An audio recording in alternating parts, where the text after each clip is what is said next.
1화. 성녀를 처음 만난 것과 언데드와의 치열한 전투에서 도타는 지금 거대한 개구리 괴물에게 쫓기고 숨이 차서 소녀는 오직 자신의 생존 본능을 모두 사용해 숲속에서 이리저리 피하며 도망쳤다. 소녀는 지금 구멍 속으로 들어가 동료인 자이로를 불러 구해달라고 소리쳤다. 그러나 괴물이 너무 강해서 나무를 점점 부수며 공격했는데 다행히 자이로가 막 도착했다. 그는 빠르게 한번 찔러 개구리를 그 자리에서 죽였다. 그러나 그때 도타는 나무 조각이 배를 관통해서 계속 몸부림쳤다. 도타는 자이로에게 자신을 죽여서 다시 부활시켜 달라고 했는데 통증을 덜기 위해 그들은 용사이기 때문에 용사는 시체만 있으면 몇 번이든 부활할 수 있었다. 자이로는 화가 나서 도타에게 용사의 부활은 매우 비싼 대가를 치른다고 상기시켰다. 그것은 지옥의 썩은 구덩이에서 죄인의 영혼을 끌어내어 부서진 육신으로 다시 밀어넣는 끔찍한 과정이었다. 부활을 너무 많이 하면 용사는 미쳐서 자신이 누구인지 잊을 수 있었다. 매번 그런 부활 과정을 겪을 때마다 기억과 자아가 마모되어 파편만 남고 공허함만 남았다. 게다가 성기사단도 도타의 시체를 회수할 생각이 없었고 소녀는 그냥 훔친 것뿐이라 성기사는 관심 없을 텐데 거기서 부활을 요구하다니. 자이로는 만약 정말 죽고 싶다면 눈에 띄지 않는 곳을 찾아서 하라고 결론지었다. 그 말을 듣고 도타는 감정을 안정시켜 자이로가 소독하는 것을 조용히 했다. 끝난 후 자이로는 도타에게 물건 훔치는 버릇을 바로 고치라고 요구했다. 자이로가 본부에서 받은 정보에 따르면 언데드는 거의 5만 마리인데 비해 피트는 겨우 몇백 명이었다. 이 숲은 곧 마왕 현상에 오염될 예정이고 자이로와 도타의 임무는 기사단의 후퇴를 지원하는 것이었다. 분명 증언이 없을 테니 매우 위험한 임무였다. 하지만 그들은 반드시 수행해야 했고 그렇지 않으면 목이 잘리는 처벌을 받을 것이었다. 그런데 도타는 별로 대수롭지 않게 생각했다. 용사는 죽어도 부활할 수 있으니 시체 하나 가져와 부활하면 끝이라고 왜 계속 부활할 때마다 정신적 피해가 회복 불가능하다고 강조하는지. 자이로는 자신이 영혼 없는 존재가 되어 자신이 누구인지 모르게 되는 것을 원하지 않았다. 자이로에게 용사는 선택권이 없고 이 비참한 운명을 받아들일 수밖에 없었다. 그는 도타에게 빨리 출발하라고 재촉했다. 왜냐하면 지연되면 앞에 성기사단이 완전히 전멸할 수 있었기 때문이다. 이제야 주의한 자이로는 도타가 성기사단에서 훔친 물건인 이상한 문양의 큰 관을 발견했다. 자이로는 화가 나서 왜 도타가 그런 괴상한 것을 훔쳤냐고 물었다. 도타는 당황해서 훔칠 때 눈 감고 아무거나 잡았다고 설명했다. 자이로는 도타가 정말 눈 감고 아무거나 하면 자신에게 화를 불러일으키고 자신도 연루될 것이라고 욕했다. 이게 관인지 아냐, 이건 언데드를 끌어들일 거라고. 자이로는 이제 진짜 화가 났다. 도타도 겁이 나서 연신 사과했다. 어쨌든 이미 늦었다. 그들은 호기심에 관을 열어보았는데 혹시 쓸모있는 게 있나 해서 그러나 부르니 이제야 드러났다. 안에 죽은 시체나 보물이 아니라 작은 체구의 아름다운 금발 소녀였다. 자이로는 외모를 보고 얼굴이 창백해졌다. 이건 인간이 아니고 성녀였다. 인류가 마왕에 대항하기 위해 만든 전쟁 무기 주변 생물을 감염시켜 언데드로 만드는 악랄한 존재였다. 그들은 큰 문제에 처했다. 성녀는 그들이 건드릴 수 있는 것이 아니었다. 도타는 놀라서 자신의 지식으로는 여신이 고래처럼 거대하거나 철덩이처럼 딱딱한 생물이라고 생각했다. 자이로는 설명했다. 이건 인류의 마지막 희망으로 성녀들은 보통 사람을 훨씬 초월하는 엄청난 힘을 가졌지만 동시에 그들에게 큰 골칫거리였다. 어쨌든 이미 훔쳤으니 돌려줄 수 없고 그냥 여기 두고 멀리 가서 임무 계속하자. 다른 방향에서 기사 부대가 언데드의 맹공을 받고 있었다. 자이로는 높은 곳에서 전장을 관찰하고 언데드가 예상보다 빨리 진격한다고 알아차렸다. 자이로는 도타에게 지원해서 위험에 처한 기사들을 구하라고 명령했다. 도타는 겁쟁이라 도망칠 생각뿐이었지만 그들이 상치 못한 일이 일어났다. 그들이 관을 연 행동이 우연히 여신을 깨웠다. 혼란 속에서 관 속의 여신이 깨어났다. 그녀는 자이로의 기사 구출 계획을 듣고 그가 용감한 사람이라고 생각했다. 그녀는 자이로를 나의 기사라고 부르며 죽음에 맞설 충분한 용기를 가진 사람이라고 칭찬했다. 그녀는 그에게 계약을 주고 언데드에 대한 확실한 승리를 약속했다. 테오리타는 극도의 자신감과 오만을 보였다. 이는 모든 여신에게 볼 수 있는 것으로 그들은 오만하지만 매우 귀엽다. 그녀는 승리 후 자이로가 자신을 칭찬하고 머리를 쓰다듬는 것을 여러 번 허락한다고 선언했다. 테오리타의 열정과 제안에 자이로는 단호히 거절했다. 그는 테오리타에게 자신 혼자 언데드를 해결할 것이라고 하고 여신의 힘에 절대 의지하지 않겠다고 단언했다. 심지어 그는 여신을 노골적으로 싫어했다. 자이로는 도타에게 골칫거리인 여신을 감시하라고 하고 자신은 전장으로 뛰어내려갔다. 수많은 사나운 개구리 언데드가 있는 곳 땅에 착지하자마자 자이로는 도타에게 거리와 방향을 측정하라고 요구했다. 어디에 가장 많은 괴물이 집중되어 있나 불편해 보였지만 도타는 자이로를 따라갔고 테오리타 성녀도 떨어지지 않고 따라오며 입으로는 항상 승리를 가져다주겠다, 계약을 빨리 맺자고 주장했다. 물론 자이로는 무시했다. 그는 집중해서 성인이 새겨진 무기를 던져 적에게 꽂히면 폭발하게 했다. 자이로 혼자 고속으로 날아다니며 주변 언데드를 쓸어버리며 뒤에서 도타에게 사격 지원을 요청했다. 비록 본성은 겁쟁이이고 도둑질 좋아하고 전투 싫어하지만 도타는 자이로를 도와야 했고, 도타는 총을 꺼내 자이로를 지원했다. 자이로는 언데드 무리에 뛰어들어 수없이 죽였지만 숫자가 너무 많아 자이로는 발이 긁혀 부상당했고, 바로 그때 다른 개구리가 자이로를 물려고 달려들었지만 다행히 도타가 총으로 그 개구리를 쓰러뜨렸다. 숲에서 오는 언데드 숫자가 너무 많아 자이로는 도타에게 계속 지원하라고 명령한 후 둘은 숲속으로 뛰어들어 전투했다. 테오리타는 여전히 뒤따라오며 아무 도움 안 되지만 계속 계약 맺자고 했다. 그들은 오후부터 밤까지 전투했다. 자이로는 성기사단이 모닥불 피운 곳으로 돌아왔다. 밤이 되고 나무에 피가 튀어 있었다. 자이로는 기사단에게 도망가라고 했고 아직 숲에서 괴물 한 무리가 오고 있다고 기사단 대표 하나가 자이로에게 감사 인사를 했지만 기사단이 자이로 목에 용사죄인 낙인이 있는 것을 보고 노골적으로 경멸했다. 네가 구해준 건 우리에게 수치라고. 주변 기사들은 왜 죄인이 숲에 있는지 어리둥절했다. 자이로는 기사들에게 빨리 떠나라고 명령했다. 왜냐하면 추가 언데드 무리가 곧 올 것이기 때문이다. 기사는 관심 없이 검을 뽑아 위협했다. 도타와 테오리타가 나타났고 여신은 매우 오만하게 앞으로 나서 자이로를 용감한 마음을 칭찬했지만 기사는 바로 테오리타의 금발을 알아보고 그녀가 여신 아니냐, 그들은 관을 운반팀에 넘겼는데 왜 여기 있냐, 기병대 전체가 검을 들고 일어나 자이로가 여신을 훔쳤다고 의심했다. 기사는 왜 테오리타가 너를 따라다니냐고 추궁했다. 긴장된 순간 자이로와 도타는 목의 낙인을 통해 전송을 들었다. 전송자는 베네팀이었다. 베네팀은 상황이 매우 위급하다고 거의 종말 수준이라고 소리쳤다. 바로 그때 숲에서 언데드 하나가 그들에게 달려들었다. 다행히 자이로가 경계에서 단검을 던져 개구리가 그 자리에서 폭발했다. 전송 계속 베네팀은 대성기사단 군대가 마왕 현상이 있는 방향으로 가고 있다고 말했다. 성기사들은 숲에 진을 치고 마왕 현상에 대처할 계획이었지만 그들은 이번 마왕 현상이 매우 강하다는 것을 몰랐다. 자이로는 기사팀에게 왜 아직 후퇴 명령이 없냐고 물었다. 자이로는 키비아 팀장이 계획이라고 알게 되었다. 기사들은 팀장과 성기사단의 명예를 지키기 위해 죽어도 된다고 생각했다. 자이로는 그 말을 듣고 웃겼다고 느꼈다. 그들의 삶의 이상은 말도 안 된다고.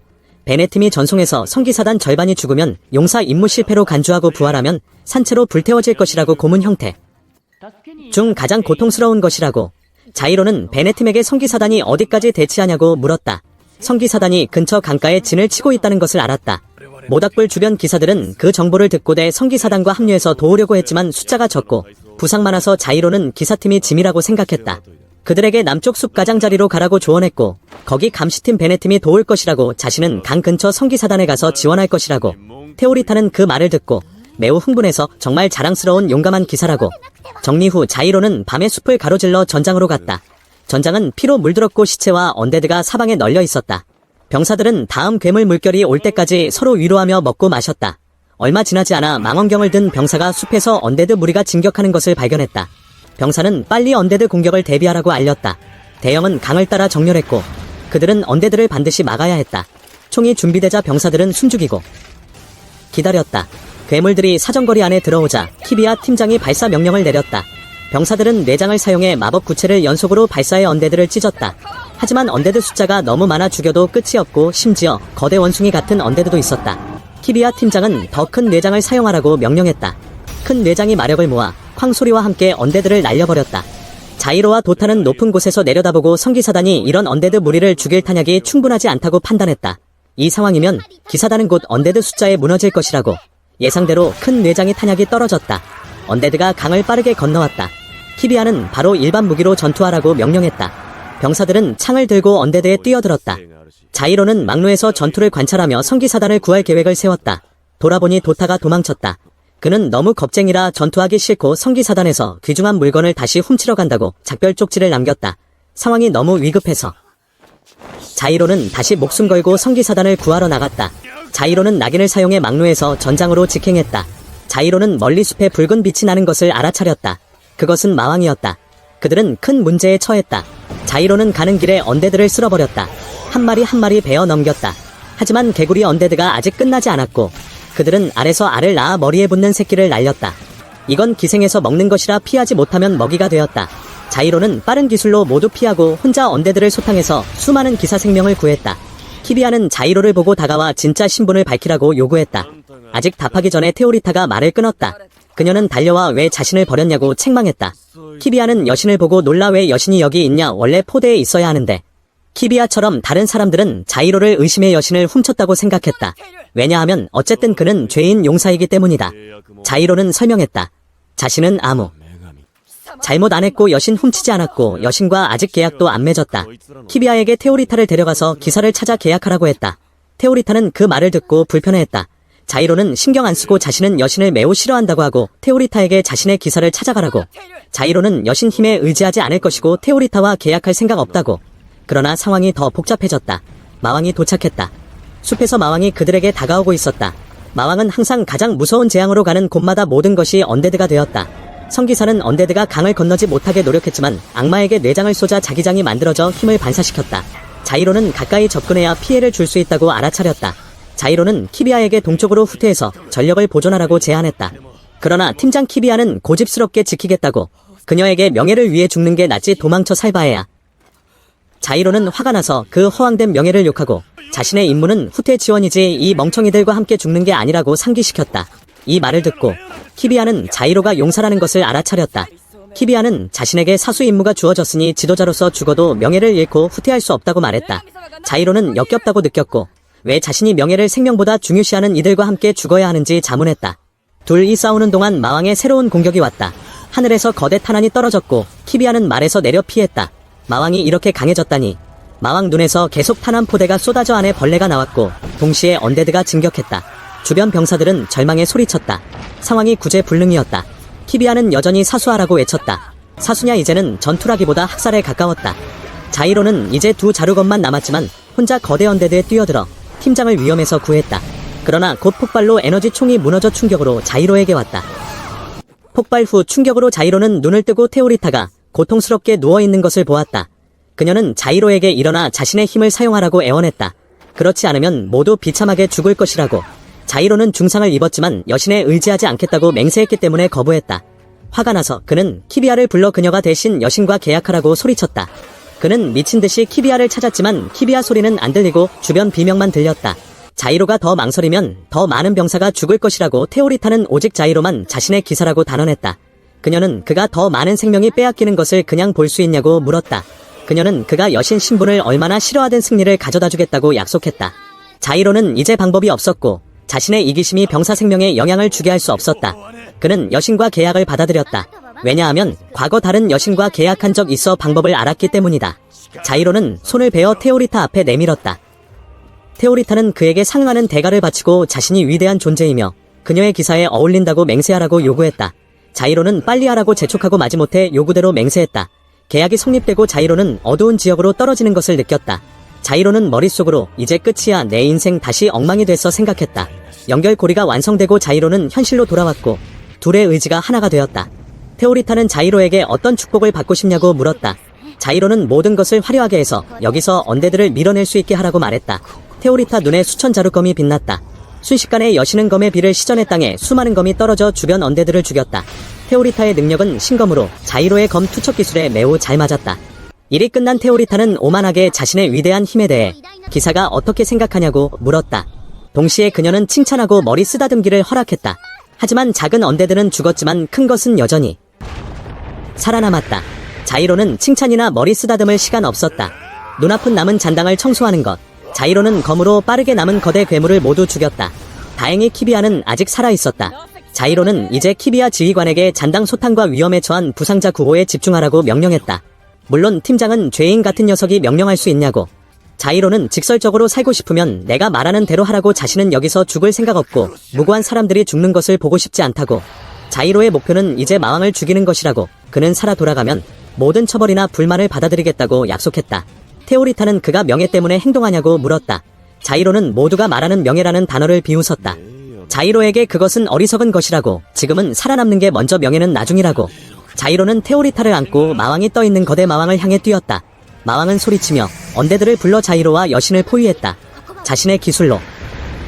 자이로는 테오리타를 아는 채 언데드와 싸웠다. 테오리타는 자이로가 괴물과 힘들어하는 것을 보고 함께 손쓰자고 했지만 번번이 자이로는 여신 힘을 안 썼다. 사실 그는 일부러 괴물을 더 많이 유인하고 있었고 여신이 너무 힘쓰지 않게 하려 했다. 왜냐하면 너무 힘쓰면 에너지 불꽃이 강해지지만 그들의 생명을 소모하기 때문이다. 자이로는 길을 열고 적의 포위망으로 직행했다. 테오리타는 계속 도우려고 했지만 자이로는 아직 때가 아니라고. 그는 때가 무르익기를 참을성 있게 기다렸다. 괴물이 그들을 완전히 포위했을 때 이것이 절호의 기회였다. 결정적 순간이 오자 자이로는 테오리타에게 검의 비를 빨리 소환해 길을 열라고 요구했다.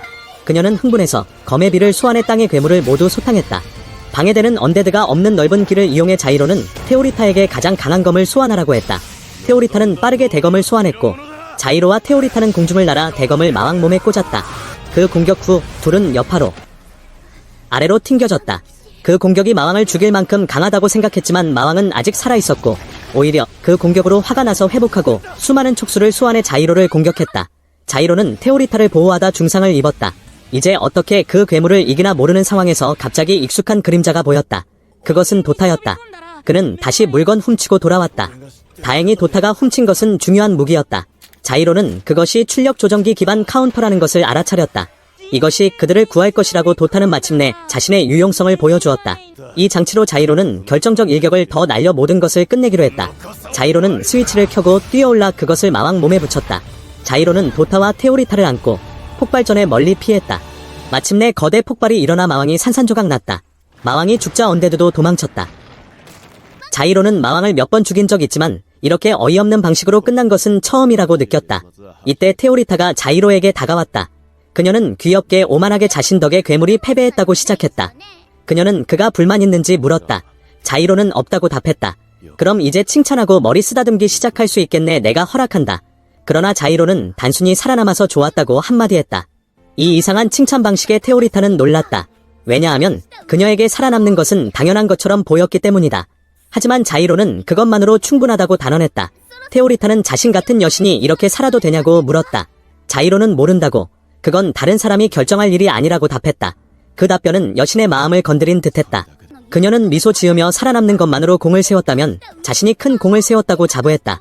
테오리타는 더 많이 칭찬하고 더 머리 쓰다듬으라고 고집했다. 자이로는 어쩔 수 없이 테오리타 머리를 쓰다듬으려 했지만 과거 테오리타의 성녀 이미지가 떠올랐다. 그때 한 목소리가 끊었다. 키비아가 다가와 자이로와 도타를 불렀다. 그녀는 자이로를 대죄인이라고 비난했다. 운반 중인 여신을 훔쳤다고. 자이로는 부정하지 않고 약속대로 모든 비난을 받아들였다. 키비아는 테오리타에게 그녀는 원래 그들의 단에 속해 포대 게이트로 가야 했다고 말했다. 그런데 이 악독한 용사가 그녀를 훔쳐 계약을 강요했다. 하지만 테오리타는 다르게 말했다. 그녀가 자이로와 계약한 것은 운명이고 그를 자신의 기사로 믿는다고. 그녀는 그가 모든 마왕을 소탕할 사람이고 자이로와 계약 안 했으면 아무도 어울리지 않는다고 단언했다. 그러나 키비아의 다음 답변은 테오리타를 크게 충격 줄 것이었다. 키비아는 여신이 이 남자의 진짜 죄를 아냐고 물었다. 테오리타는 자이로의 죄가 뭐냐 엄중한지 이해 못해서 키비아는 그것은 여신 살해죄라고 말했다. 자이로는 과거 자신과 계약한 여신을 직접 죽였다. 과거 회상에서 자이로의 재판. 시간 자이로가 성녀를 죽인 후 그때 그는 연합왕국 제5성기사단 단장이었다. 자이로는 마왕 11호에 접근한 것을 인정했지만 그날 새벽 여신과 함께 전투에 참가했다고. 자이로는 그건 맞지만 전투가 극도로 힘들었고 계획된 지원군이 나타나지 않았다고 강조했다. 자이로와 부대는 절망적으로 버텼다. 법원은 그가 자이로 행동에 단위에 참혹한 손실을 초래했다고 비난했다. 자이로는 그 비난이 완전히 틀렸다고 그는 마왕 소탕 명령을 받았고 지원군 합의가 있었다고 말했다. 그러나 게이트 포대는 그런 명령을 준 적 없고 기록이 없다고 부인했다. 그들은 자이로가 공을 탐해 보아와 여신을 절망적 전투에 강요했다고 결론지었다. 그들은 자이로가 자해 행동과 전장 규율 위반이 잦다고 결론지었다. 하지만 가장 무거운 것은 자이로가 여신을 죽인 것. 이것은 자이로가 부정할 수 없었고 자이로가 직접 여신을 죽였다. 그러나 자이로에게 악의는 없었다. 자이로는 그렇게 하지 않으면 상황이 더 나빠질 수밖에 없었다. 그때 여신은 단이를 구하려고 목숨 걸고 싸웠고 여신은 보통 자만하고 오만해서 모든 힘을 쏟아 싸워 자신을 탈진시켰다. 결과로 여신이 탈진하면 침식 현상에 영향을 받았다. 여신이 언데드가 되면 무슨 일이 일어날지 모르니 자이로는 여신을 죽일 수밖에 없었다. 그는 아마 가장 아픈 사람일 것이었다. 그러나 관리들은 여신 침식에 대한 전례나 정보가 없다며 설명을 거부했다. 더 말할 게 없었다. 여기까지 자이로는 이들의 진짜 얼굴을 알아보았다. 그들은 의도적으로 자이로와 성녀를 함정에 밀어넣었고 자이로는 소리치며 자신을 해친 자를 찾아내겠다고 맹세했다. 이유와 광산에 갇힌 사람들을 구하는 자이로의 여정. 자이로는 현실로 돌아와 깨어나 테오리타가 바로 옆에 앉아있는 것을 보았다. 여신은 그가 악몽을 꾼 것이냐고 물었고 동시에 약해 보이는 남자가 자신에게 그를 깨우라고 요청했다고 알렸다. 여느 때처럼 테오리타는 이 행동에 감사하고 자신을 칭찬하라고 상기시켰다.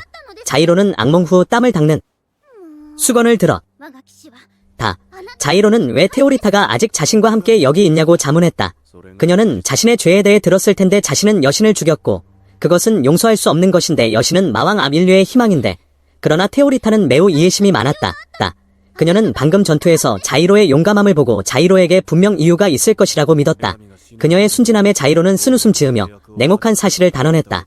어떤 이유든 자신이 여신을 살해한 것은 부정할 수 없다. 이제 양쪽이 계약을 해제하면 모든 게 없었던 일로 될 것이라고. 그런데 테오리타는 여전히 견고한 입장을 지켰다. 그녀는 자신의 기사는 자이로 외에 없다고 단언했다.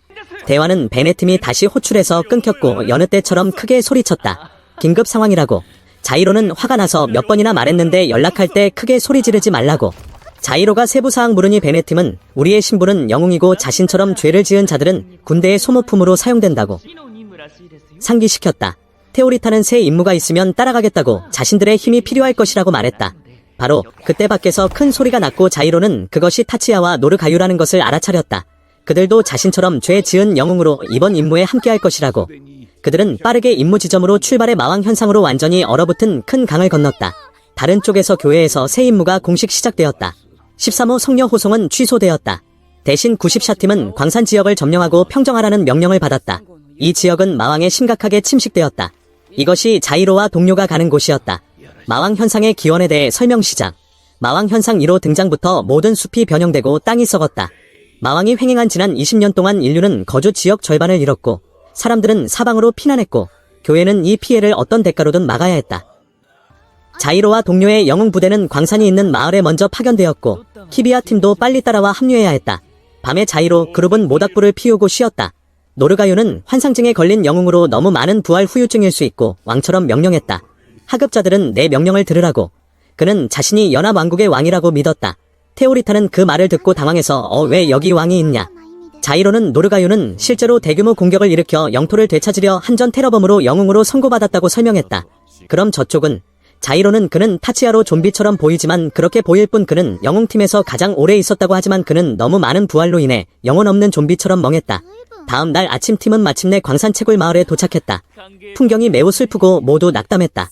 베네팀은 이렇게 계속되면 마을이 곧 마왕에 침식될 것이라고 판단했다.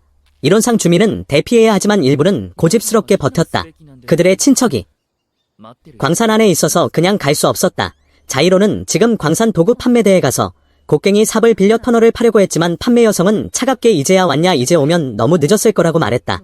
자이로는 이걸 결정할 수 없고 상급자가 배정해야 한다고.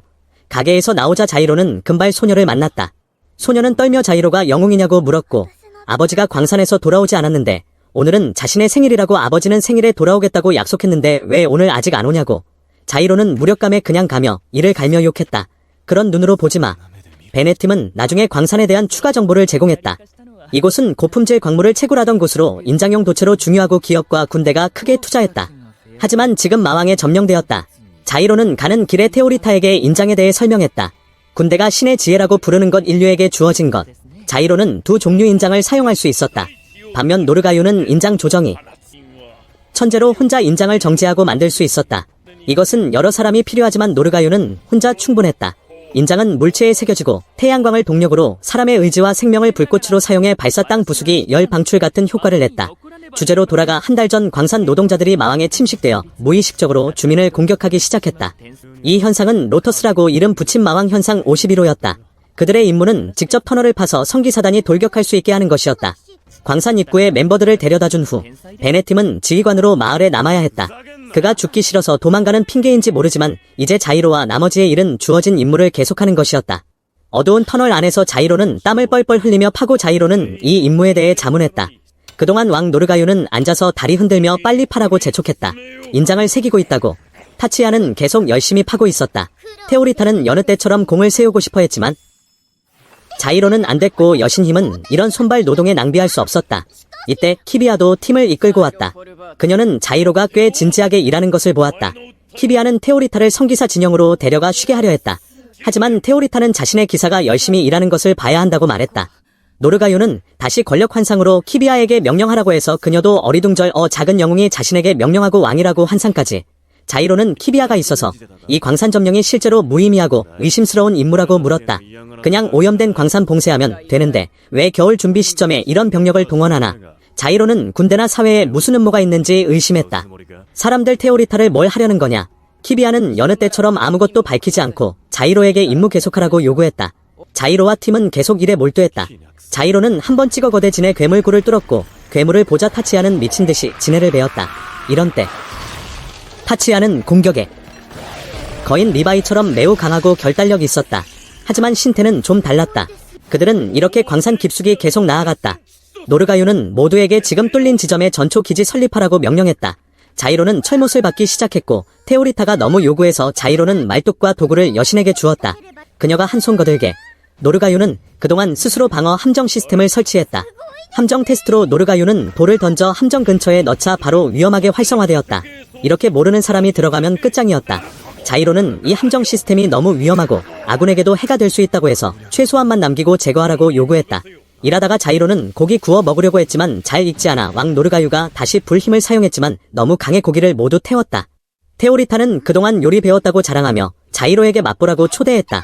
밥공기처럼 보였지만 테오리타는 매우 자랑스러웠고 팀 멤버들도 맛있게 먹는 듯했다.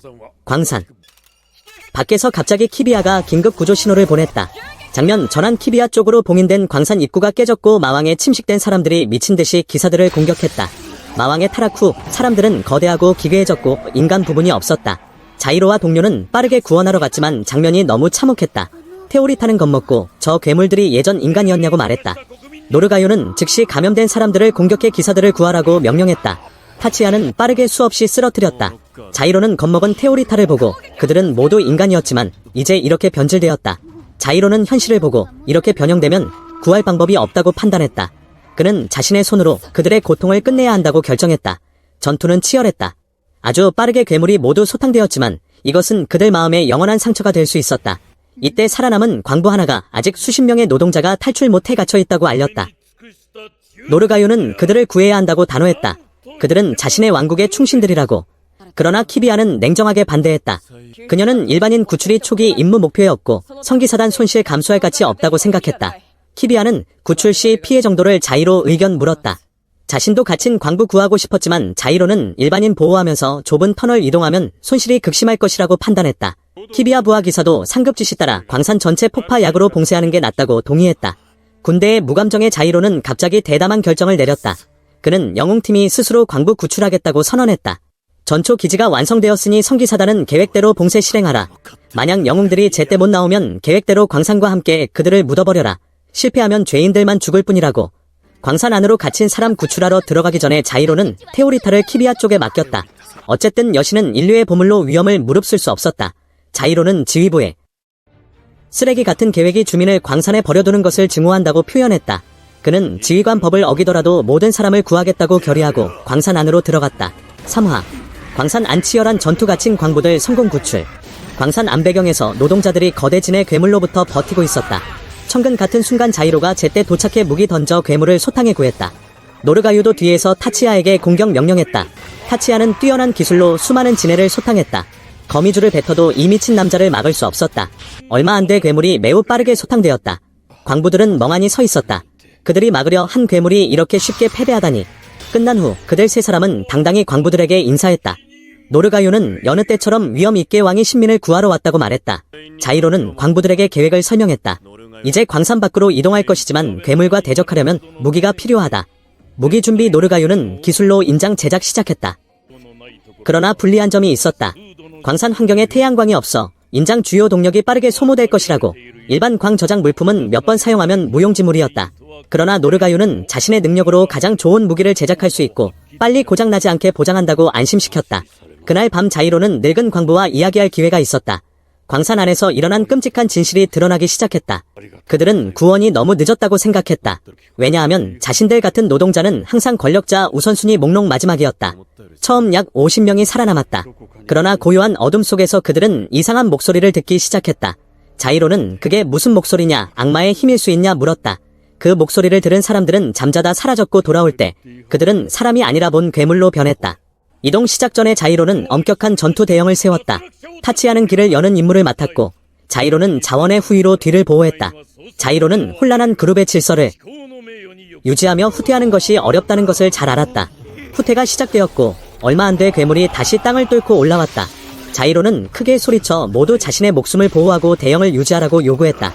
그들은 등을 맞대고 싸우며 주변을 포위한 거대 진해를 소탕하기를 바랐다. 지상에서 성기사단 기지 상황도 좋지 않았다. 자이로가 떠난 후 테오리타는 항상 불안해했다. 광산으로 돌아가 많은 노력 끝에 그들은 진의 물결을 모두 소탕할 수 있었다. 모두 동시에 앉았다. 이것은 광산 파는 것보다 더 피곤할 것 같았다. 노르가요는 지친 광부들을 격려했다. 그들이 매우 피곤한 것을 알지만 방심하면 안 되고 경계를 높이고 강해져야 한다고. 노르가요의 설득은 기적 같은 효과를 가져 광부들이 의지를 되찾아 일어났다. 쉬는 1초도 없이 다음 물결이 왔다. 이번에 광부들도 크게 용기 내어 매우 치열하고 결에 있게 싸웠고, 자이로는 혼자 대량 거대 진해와 싸워 모두 돌볼 수 없었다. 숫자가 너무 많아 늙은 광부가 바로 쓰러졌고, 진해에게 먹히는 순간 수많은 검의 비가 쏟아져 진해를 모두 소탕했다. 테오리타 성녀가 몰래 숨어서 여기까지 온 것이었다. 여신의 예상치 못한 등장으로 약한 광부들의 목숨을 구했다. 그러나 가장 불만인 것은 자이로였다. 자이로는 직설적으로 자신은 그녀 도움 원하지 않았다. 칭찬 때문에 목숨 걸고 죽을 곳에 뛰어들지 말라고. 과거 여신이 힘다해 죽은 게 충분하다고. 자이로의 책망을 듣고 여신은 조금도 슬프거나 화나지 않았다. 왜냐하면 테오리타는 자이로가 자신의 목숨을 걱정하는 것이라고 이해했기 때문이다. 그래서 그녀는 결정했다. 그가 자신에 대해 뭐 생각하든 상관없다. 그녀는 여신으로 태어나 모두에게 도움이 되기 위해 그녀는 칭찬받고 싶고, 그것이 무의미하더라도 만약 그가 자신이 죽거나 위험하지 않게 하려면 그는 자신의 기사로 그녀를 보호해야 한다고. 이 고집 센 여신을 보고 자이로도 멍해졌다. 이때 지진이 다시 일어나 진해가 몰려왔다. 자이로는 멀리서 인장 새긴 검을 정확히 던져 하나씩 죽였지만 전투가 더 긴장되자 동굴에서 머리 아픈 음파가 울렸다. 그들은 귀를 막아도 영향에서 벗어날 수 없었다. 테오리타는 빠르게 달려와 보호와 치유 힘으로 자이로의 통증을 완화했다. 그 소리는 분명 마왕이 일으킨 것일 수 없음. 작은 괴물 다 죽었으니 마왕도 드러날 때였다. 마왕은 외형이 나무 귀신으로 나무처럼 보이지만 매우 사악했다. 나무는 익숙한 기술을 사용했다. 사람을 유혹하는 목소리로 보통 사람을 끌어들여 타락시켰다. 혼란 속에서 다행히 타치아는 이 공격에 영향 안 받았다. 그는 달려올라 괴물 뿌리를 베기 시작했다. 자이로는 멀리서 테오리타가 소환한 검을 던져 지원했다. 타치아의 광기와 자이로의 지원으로 그들은 방어를 뚫고 마왕에 접근했다. 타치아는 높이 날아 한 번 베어 괴물을 두 동강 냈지만 그들은 가짜를 죽인 듯했다. 진짜 본체는 벽 위 눈이었다. 이때 키비아가 군대를 이끌고 지원왔지만 병사와 키비아는 이 마왕이 매우 강한 외침 능력이 있는 줄 몰랐다. 그들은 빠르게 구르며 하늘 땅 외쳤다. 그 후 광부들도 빨간 뿌리에 짓눌려 눌렸다. 왕만 일어날 수 있었다. 그는 불꽃 분사기를 최대 출력으로 뿌리나무를 태웠지만 노르가요는 빠르게 잡혔고 가시에 다리가 감겨 도망칠 수 없었다. 타치아는 힘을 다해 괴물을 땅에서 끌어올렸다. 테오리타는 재빨리 불꽃 분사기를 주어 자이로에게 던져 마왕을 죽이라고. 현재 자이로는 더 이상 단검 던질 힘이 없어 이게 유일한 방법이었다. 그러나 마왕은 빠르게 뿌리로 자이로 몸을 감았다. 위험한 상황에서 예상치 못한 일이 일어났다. 노르가유가 스스로 검으로 자신의 다리를 잘랐다. 왕은 공중에서 내려와 괴물 눈 한가운데를 찔렀다. 그것으로 괴물이 고통에 느슨해져 뿌리를 풀었다. 자이로는 그 덕에 불꽃 분사기를 사용해 태우고 마왕 생명을 끝냈다. 그들의 긴장된 전투가 끝났다. 왕 노르가요는 다리 하나 잃었지만 다행히 살아남았고, 영웅들은 수많은 무고한 광부를 구했다. 전투 끝난 후 그들은 빠르게 지상으로 돌아갔고 광부들은 가족과 재회했다. 사실 그 늙은 광부는 자이로가 전에 만난 금발 소녀의 아버지였다. 아버지가 소녀 생일에 정확히 돌아왔다. 베네팀은 노르가유가 바로 치료받으러 갔다고 알렸다. 이 왕의 다리는 다른 사람 부분으로 대체해야 하지만 베네팀은 그가 곧 회복할 것이라고 믿었다. 사막 끝에 비록 부하가 자이로와 동료를 비난하려 했지만 명령 위반 때문이었으나 키비아가 자이로와 동료를 비난으로부터 보호했다. 그녀는 그들이 죄인이지만 사람 구한 행동은 부정할 수 없는 사실이고 최소한 존중받을 만하다고 생각했다. 자이로는 금발 소녀로부터 꽃을 받아 여신에게 주었다. 꽃은 테오리타가 받을 만한 칭찬과 격려의 말이었다. 어쨌든 그들의 여정은 아직 많은 어려움이 있을 것이다. 제4화 무리드 요새에서의 새로운 임무. 광산에서의 임무를 완수한 후 팀 전체가 왕국의 중요한 방어 거점인 무리드 요새로 이동하게 되었습니다. 도착하자마자 베네팀과 도타는 일을 하기 싫어서 골목길로 숨어들었습니다. 도타는 도둑질 버릇 때문에 또 잡동사니를 주워왔습니다. 하지만 베네팀은 이곳 주민들이 만만치 않으니 도둑질 버릇을 고치라고 말합니다. 한편 자이로의 숙소에서는 아무리 봐도 감옥처럼 보이는 곳인데 의외로 남자 주인공은 독서 취미가 있어서 책을 읽고 있었습니다. 열중해서 읽고 있는데 여신이 난입해서 자이로에게 축제에 데려가 달라고 떼를 씁니다. 당연히 자이로는 거절했고 축제에 안 갈 거면 베네팀이 새로 선물해준 체스라도 두자고 합니다. 자이로가 또다시 거절하자 테오리타는 기분 나빠합니다. 이때 키비아가 문 밖에 나타나서 은밀히 상의할 일이 있다고 합니다. 그 후 세 사람은 축제에 갔고 이야기를 나누는 김에 여신 테오리타도 데리고 놀러 나갔습니다. 거리에 나가자 테오리타는 매우 들떴습니다. 여신이라 해도 역시 어린아이니까요. 모든 게 신기했습니다. 사탕이며 국수며 하지만 여신이 가장 좋아하는 음식은 아이스크림이었습니다. 키비아는 아이스크림이 수도의 특산품이며 토핑으로 꿀과 견과류와 캐러멜이 들어간다고 설명해줍니다. 어린아이는 단 걸 좋아하니까 테오리타는 그 말을 듣고 신이 나서 남자 주인공에게 돈을 달라고 조릅니다. 자이로는 차마 거절하지 못하고 지갑을 꺼냅니다. 그는 겸사겸사 키비아에게도 권했지만 그녀는 거절했습니다. 안 먹으면 됐고 두 개만 사기로 합니다. 테오리타가 줄을 서 있는 동안 키비아는 남자 주인공에게 그를 놀라게 할 진실을 고백합니다. 최근 키비아는 자이로와 영웅들을 점점 신뢰하게 되었습니다. 처음에는 그를 쓰레기 범죄자로 봤지만 목숨을 걸고 사람을 구하는 행동을 보고 시선이 바뀌었고 심지어 자이로가 테오리타의 목숨까지 구했다는 것입니다. 자이로는 어리둥절해합니다. 키비아는 국가 1급 기밀 문서에 대해 이야기합니다. 테오리타는 북쪽 유적에서 발견되었습니다. 제13기 사단이 데려오라는 명령을 받았지만 내부 분열이 있었습니다. 신전 측은 테오리타와 계약을 맺어 전투에 내보내길 원했고 군대 측은 자이로가 여신을 죽인 전과가 있기 때문에 그를 잡아다가 해부하고 연구해서 여신을 복제할 수 있는지 알아보자는 병적인 아이디어를 냈습니다. 여신을 죽일 수 있다면 여신을 복제하는 것도 가능하지 않겠냐는 것이었습니다. 하지만 공교롭게도 그날 도타가 테오리타가 든 관을 훔쳤고 그 후 자이로가 우연히 먼저 계약을 맺었습니다. 그리고 그가 짧은 시간 안에 두 마리의 마왕을 죽인 것은 테오리타가 실험대 위에 오르는 것보다 살아있는 것이 더 유용하다는 것을 증명했습니다. 자이로는 매우 분노했고 군대 녀석들이 그렇게 잔인할 줄은 몰랐습니다.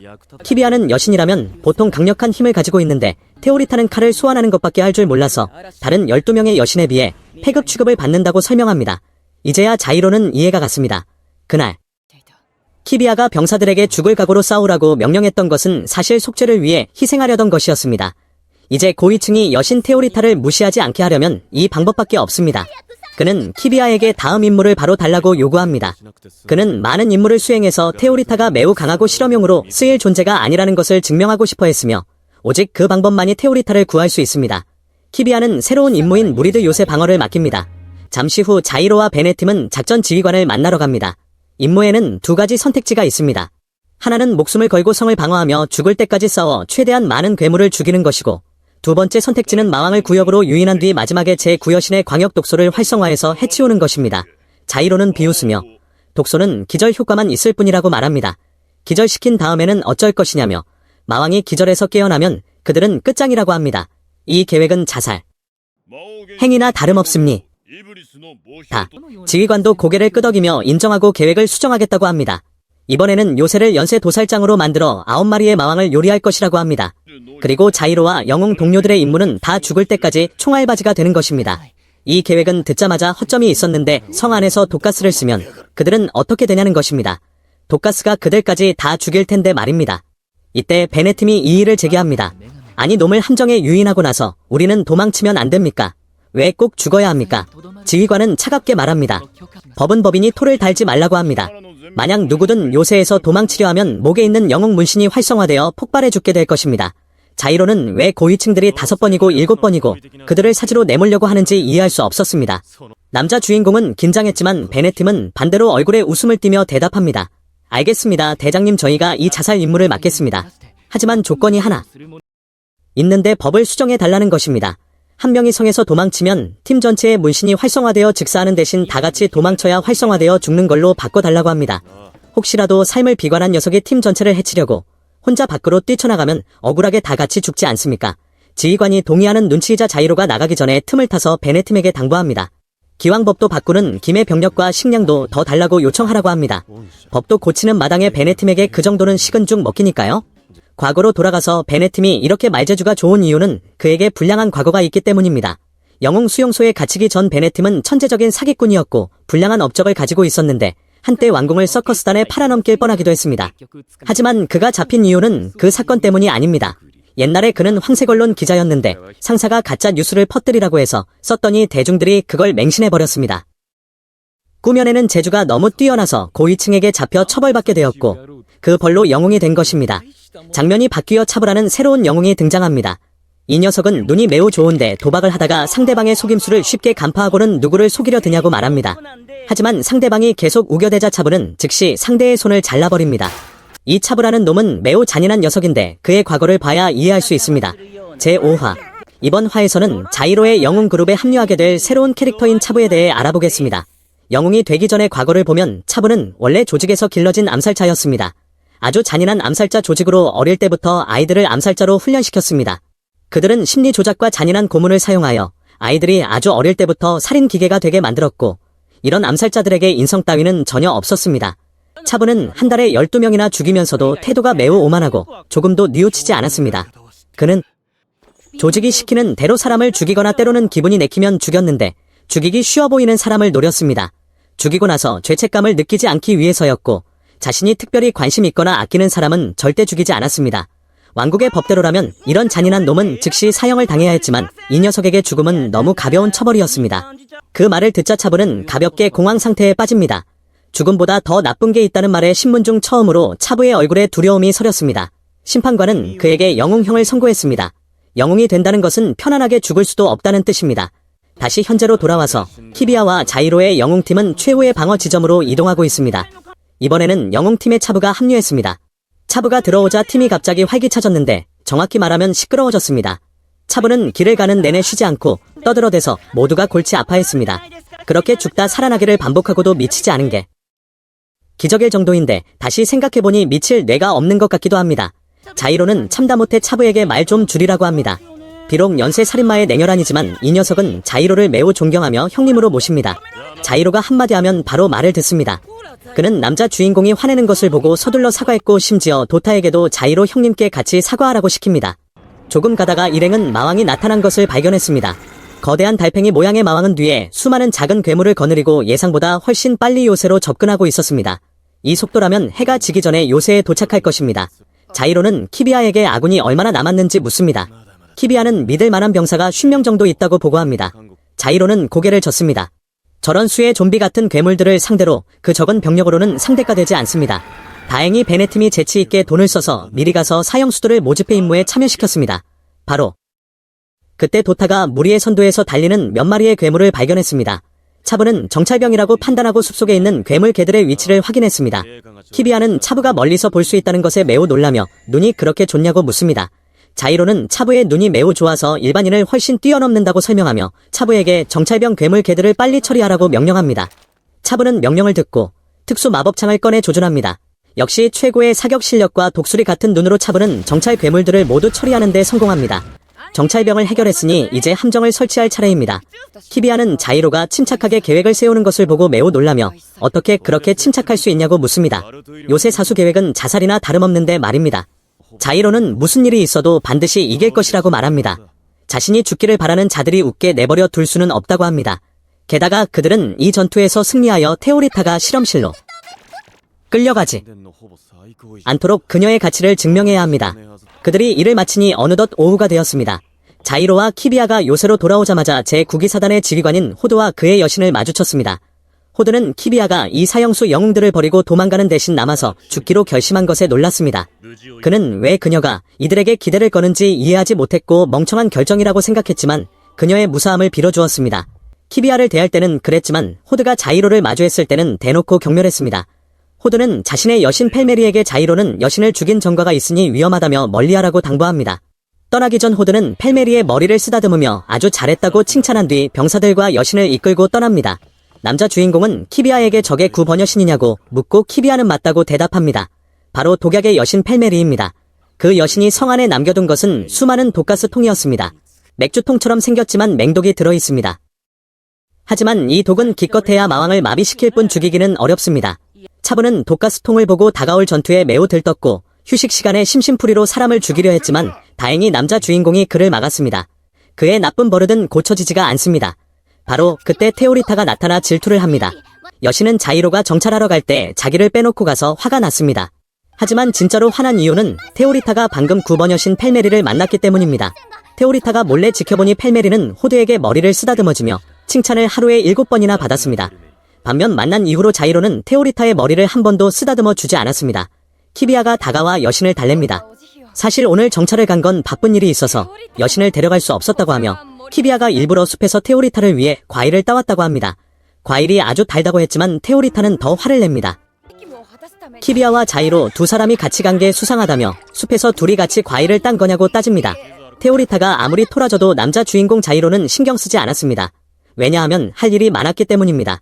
이때 보초병이 키비아에게 낯선 남자들이 뒷문에서 자이로를 찾고 있다고 보고합니다. 나가보니 그들은 예전에 자이로가 구해줬던 광부들이었습니다. 그들은 돕고 싶다고 말합니다. 자이로는 민간인이 이곳에서 목숨을 바치는 것을 원치 않아 처음에는 거절하고 처자식에게 돌아가라고 했습니다. 하지만 광부들은 은혜를 갚으러 온 것뿐만 아니라 자신들의 마을을 지키고 싶어서 왔다고 말합니다. 마왕이 이 요새를 통과하면 그들의 마을도 무사하지 못할 테니까요. 이때 노르가유가 나타나 광부들의 도움을 받아들이겠다고 말하고 자이로도 어쩔 수 없이 동의합니다. 저녁이 되어 마왕이 가까이 오자 자이로는 계획을 세우기 시작합니다. 타치야는 지하 통로 봉쇄를 막고 차분은 죄수들과 함께 뒷문을 지키며 노르가유는 광부들과 함께 저격팀을 지원합니다. 자이로는 최전선에서 마왕과 직접 맞서기로 합니다. 잠시 후 자이로는 새로 모집한 사형수들을 만나 계획을 이야기하는데 대머리의 덩치 큰 녀석이 말을 듣지 않고 남자 주인공에게 소리를 지릅니다. 그런데 그 결과 즉시 그중 한 명이 차부에게 응징당합니다. 자이로는 급히 가서 차부를 꾸짖으며 마음대로 사람을 해치지 말라고 했는데 왜 그러냐고 합니다. 그 후 자이로는 자신에게 온 개인적인 편지 때문에 베네팀과 회의를 합니다. 보낸 사람은 마스티볼트 가문의 프리엔시 마스티볼트였습니다. 프리엔시는 남자 주인공에게 성을 방어할 2,000명의 군사를 빌려주겠다고 제안했지만 남자 주인공은 그 가문 사람들을 싫어해서 베네팀에게 거절하라고 합니다. 베네팀이 아무리 설득해도 안 되자 결국 따르기로 합니다. 이때 베네팀은 다른 주제를 꺼내며 세상의 마왕을 숭배하고 마왕이 인류를 멸망시키길 바라는 자들이 있다는 것을 믿냐고 묻습니다. 남자 주인공은 인상을 찌푸리며 세상에 마왕을 숭배하는 자가 있다면 그건 정말 쓰레기라고 말합니다. 그날 밤 마왕 무리가 긴 괴물 행렬을 이끌고 그들의 요새로 진격하기 시작했습니다. 선두에는 마왕의 선봉대인 말 괴물들이 있었고 그들은 일제히 성벽을 공격했지만 빠르게 전멸했습니다. 노르가유 왕은 이때 광부들에게 자신이 제작한 방어막을 작동시키라고 합니다. 방어막에서 즉시 푸른 번개가 솟아올라 안으로 들어오려는 괴물들을 태워 죽였습니다. 차부와 죄수들은 저격총을 사용하여 다른 길로 침입하려는 괴물들을 죽였고 키비아의 부대는 최전선으로 나가 직접 전투를 벌였습니다. 모든 것이 순조로울 때 자이로는 믿을 수 없는 광경을 목격합니다. 한 무리의 인간들이 말 괴물을 타고 요새를 향해 불화살을 쏘고 있었습니다. 문제는 요새 안에 인화성이 강한 와인이 가득 차 있다는 것이었습니다. 불길이 치솟자 모두가 불을 끄느라 혼란에 빠졌고 그 틈을 타 괴물 기병대가 정문을 부수고 쏟아져 들어왔습니다. 예상치 못한 변수가 발생하여 이전의 계획이 무너졌습니다. 왜 인간이 개입했는지 어떤 세력이 인류의 멸망을 원했는지는 6화에서 계속 알아보겠습니다. 제6화 자이로와 테오리타의 달팽이 마왕 토벌 여정. 이때 성벽은 이미 함락되었고 자이로와 팀 전체는 인간과 괴물 모두를 상대해야 했습니다. 자이로는 키비아에게 연락하여 상황을 알리고 저 말 괴물을 탄 병사들이 누구인지 아냐고 물었지만 키비아는 모른다고 했습니다. 하지만 놈들은 활을 아주 잘 쏘는 것으로 보아 정규 훈련을 받은 것 같았습니다. 말 괴물을 탄 인간 무리는 이때 요새의 지하 터널을 공격했습니다. 위쪽에서는 노르가유 왕이 어쩔 수 없이 대구경 대포를 가동했습니다. 이는 현재 거대 괴물들을 막을 수 있는 유일한 무기였습니다. 하지만 그들이 버티는 것은 시간 문제일 뿐 성벽이 무너졌으니 괴물들이 쏟아져 들어오는 것은 불가항력이었습니다. 이제 희망은 남자 주인공과 테오리타에게 달려 있습니다. 그들은 반드시 전쟁에서 승리하고 마왕을 죽여야만 나머지 사람들을 구할 수 있습니다. 베네팀과 타 치아가 있는 요새 지하 터널로 적들이 말을 타고 공격해 들어왔습니다. 놈들은 이곳에 타치아가 있을 줄은 몰랐습니다. 적의 소리를 듣자마자 그는 크게 소리치며 달려들었고 순식간에 수많은 적을 해치웠습니다. 주변 병사들은 그 모습을 보고 타치아는 더 이상 인간이 아니라 마치 악마 같다고 말했습니다. 다시 남자 주인공 쪽으로 돌아와서 자이로와 테오리타는 최전선에서 싸우며 마왕에게 가는 길을 만들기 위해 최대한 많은 작은 괴물들을 처리하려 노력했습니다. 하지만 괴물 수가 너무 많아서 이렇게 한 마리씩 죽여서는 안 되니 다른 계획이 필요했습니다. 자이로가 테오리타를 안고 도망치려는데 진의 괴물이 공격했습니다. 다행히 그는 진해를 죽이고 바로 뒤에 있는 벽으로 숨었습니다. 이때 멀리서 낯선 깃발을 든 무리가 보였습니다. 남자 주인공은 베네팀이 2,000명의 군사를 받기 위해 귀족들과의 거래를 일부러 받아들였다는 것을 알았습니다. 베네팀이 자신을 속인 것에 매우 화가 났지만 이미 엎질러진 무리니 어쩔 수 없습니다. 하지만 놀라운 일은 그것뿐만이 아니었습니다. 이때 도타도 남자 주인공에게 연락하여 자이로의 명령대로 용병들을 고용해서 괴물 잡는 것을 도우러 왔다고 말합니다. 그런데 용병들이 왜 화가 나서 도타를 쫓고 있는 걸까요? 알고 보니 도타가 도둑질 버릇을 못 버리고 용병들의 돈까지 훔쳐서 그들이 죽일 듯이 쫓아오고 있는 것이었습니다. 여러 일이 있었지만 불행 중 다행으로 사람이 많아져 전장이 혼란스러워지자 마왕이 주의를 뺏겨 빈틈을 보였습니다. 자이로는 즉시 기회를 잡아서 마왕이 방심한 틈을 타 공중으로 뛰어올라 괴물의 머리 바로 위로 갔습니다. 남자 주인공은 테오리타에게 어서 필살기를 써서 거대한 검을 소환해 마왕을 꿰뚫으라고 합니다. 하지만 크기가 크고 무거워도 마왕의 발을 묶는 정도일 뿐 잠시 후 검은 사라질 것입니다. 남자 주인공은 그 후 미리 함정을 설치해둔 곳으로 가서 마왕이 머리를 들이밀게 유인해 함정에 빠져 땅속으로 꺼지게 만들었습니다. 테오리타는 그 모습을 보고 계속해서 5개의 거대 검을 추가로 소환해 괴물을 정면으로 찔렀습니다. 이 5개의 검은 사라지지 않고 깊이 박혀 괴물을 움직이지 못하게 했습니다. 마왕이 죽은 줄 알았지만 아니었습니다. 괴물 몸 안에서 눈 하나가 튀어나와 수많은 가시를 발사해 남자 주인공과 여신을 죽이려 했습니다. 자이로는 테오리타를 보호하기 위해 괴물의 가시를 대신 막았습니다. 마왕은 이때 본 모습을 드러냈는데 달팽이 시체 아래에서 큰 나무처럼 솟아올랐습니다. 테오리타가 가보니 다행히 남자 주인공은 살아있었습니다. 자이로는 처음에 의기소침해져서 테오리타에게 너는 한계에 도달해 더 이상 싸울 수 없으니 어서 도망가라며 자신을 내버려 두라고 했습니다. 하지만 여신의 열정이 자이로의 전투 의지를 다시 깨웠습니다. 테오리타는 어떤 마왕도 살아남을 수 없는 유일무이한 검을 만들겠다고 결심합니다. 하지만 검을 소환하는데 시간이 좀 걸리기 때문에 자이로는 그동안 버텨야만 했습니다. 괴물은 그들을 죽이려고 수많은 촉수를 발사했고 남자 주인공은 한 번에 하나씩만 막아낼 수 있어서 결국 중상을 입었습니다. 절체절명의 순간에 다행히 도타와 차부가 스스로 위기를 모면하고 멀리서 총을 쏴 남자 주인공과 여신을 도왔습니다. 괴물이 남자 주인공을 다시 공격하려는 순간 마침내 검 소환이 완료되었습니다. 그것은 모든 괴물을 소멸시킬 수 있는 성검이었습니다. 자이로는 성검을 잡고 괴물의 눈을 정면으로 찌른 뒤 비틀었습니다. 마왕은 검으로 빨려 들어갔고 성검은 즉시 진흙으로 변했습니다. 전쟁은 드디어 끝났고 여신과 자이로 모두 기진맥진하여 기절했습니다. 깨어나 보니 남자 주인공은 병원에 누워 있었고 누군가 그를 문병왔습니다. 그는 바로 제12성 기사단의 대장인 카푸젠이었습니다. 그는 자이로에게 마왕을 토벌한 사건 이후 자이로와 여신이 주목받고 있으며 그를 싫어하는 적대 세력이 많으니 조심하라고 경고합니다. 하지만 자이로는 이 녀석을 꽤 싫어해서 빨리 쫓아내버렸습니다. 이때 테오리타가 자이로를 문병왔는데 자이로가 멍한 표정을 짓자 테오리타는 지난 전투의 부상이 너무 심해서 자기를 잊어버린 줄 알았습니다. 하지만 자이로는 부드럽게 테오리타의 머리를 쓰다듬으며 절대 잊지 않았다고 말하고 아주 잘했다고 칭찬해줍니다.